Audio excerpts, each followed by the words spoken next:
Jadi hukumnya Allah itu ada dua. Ada hukum itu lugu dan ini bagus. Makanya saya itu kenangan saya terbaik dalam membela Allah dan Rasul. Saya ulang lagi, kenangan saya terbaik dalam membela Allah dan Rasul itu masalah faraid. Dulu mungkin banyak yang ingat lah ketika tahun berapa lupa saya. Tapi ada seorang menteri dan pakar Islam menggulirkan isu hak waris itu sama. Lelaki dan perempuan sama. Alasannya karena perempuan sekarang kerja. Jadi gara-gara kesamaan gender kemudian mereka ingin bagi waris itu apa? Sama lidzakari bisul hadil unsain itu ditentang. Gerakan itu pernah menguat. Termasuk yang bisa dengan tanda kutip bisa menghentikan gerakan itu termasuk itu saya. Yang punya pikiran gitu tak parani, tak tantang. Tak tantang begini, saya bilang gini. Anda ngomong ini itu karena pinter apa karena tren? Tak tanya. Ya karena pinter. Saya ini kan orangnya keren, punya kepangkatan jos lah. Ya kepangkatan jos, kepangkatan dunia, mestinya cara pangeran bojos ora ya ora. Cara ukuran dunia itu jos lah. Tak tanya. Saya itu Pak Ba, termasuk yang setuju gerakan kesamaan gender. Dulu kan lelaki perempuan itu beda sekali karena lelaki kerja perempuan tidak. Sekarang sama-sama kerja maka warisnya harus sama. Terus saya tanya gini, lalu penyebab warisan itu kerja apa lelaki? Dia jawab kerja. Dia nggak ngerti kalau ngadepin saya. Saya ini kan orang alim yang biasa belajar mantek. Dia ini roh nak aku ngalim. Sembrono ya jadi ini. Ketika tak tanya gini, lalu misalnya saya punya anak, yang anak saya putri itu direktur BUMN atau direktur bank atau direktur PT besar. Kemudian anak lelaki saya idiot, goblok. Warisannya dikasihkan siapa? Kalau kerja adalah alasan dapat warisan, berarti anak saya perempuan itu yang dapat warisan dong. Anak saya lelaki kan idiot, nggak kerja. Lalu warisan itu berdasar prestasi apa empati? Kalau berdasar prestasi malah Anda ini aneh. Sudah kerja direktur BUMN hanya karena dia kerja, dia dapat warisan. Karena Anda bilang asbabul irsi adalah kerja. Kalau saya bilang karena empati, saya juga gak fair. Yang kerja juga butuh modal gak saya warisi, tapi yang idiot tak warisi karena warisan berdasar empati. Lalu Anda milih mana? Bingung deh. Sampai dia ikrar, saya belum pernah mendapat perlawanan seperti ini. Karena Anda ngomong sama orang-orang goblok, kata saya. Terus saya bilang, saya ini ngaji Wahab, khatam berkali-kali. Anda mungkin baca kitab Wahab itu hanya terjemah.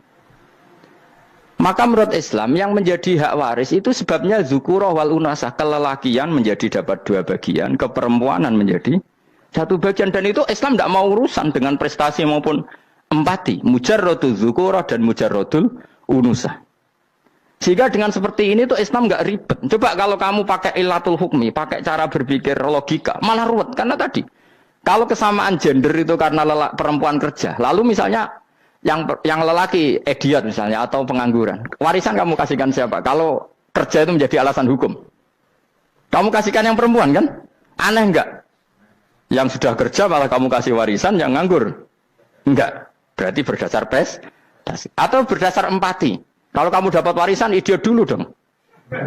Idiot dulu, goblok dulu, kecelakaan dulu, baru dapat warisan karena dapat empati. Yang sudah PNS nggak perlu dapat warisan karena sudah juga ruwet. Fakih seperti ini ruwet nggak? Ruwet. Nah, kata Imam Haromen gurunya Menguzali, agama itu kadang dinuna dinul ajais. Kita ikut yang lugu saja. Allah bilang lelaki dapat dua bagian dari perempuan, ya lelaki ya yang punya alat kelamin, penis.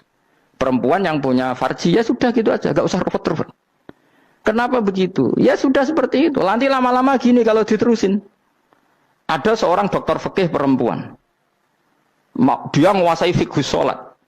Ruhin lanang tapi gak menguasai fikih sholat. Rohnya mau pesolatan misalnya. Lalu yang jadi imam siapa kalau berdasar prestasi? Perempuan dong, karena dia doktoral fikih sholat. Dia menguasai aneh-anehnya sholat. Horo ibu masaili sholat dia menguasai. Sementara Rukin takoi sholat itu apa Rukin? Pokoknya ini gugus ngadeg terus lugu. Terus ngadeg balik. Apa? Ada mulan. Nak salam ngalerin. Dia tahunya hanya itu dok. Lalu kalau nuruti imam sholat adalah yang terpandai dalam fikih sholat, tentu yang imami perempuan. Tapi agama ini tidak seperti itu. Pokoknya wong lanang imami. Wong beda. Jadi makanya kata Imam Haromen dinuna dinul ajais. Sampai Said Muhammad itu sering ngutip beliau gini kan, Allahumma imanan ka imanil ajais, ya Allah.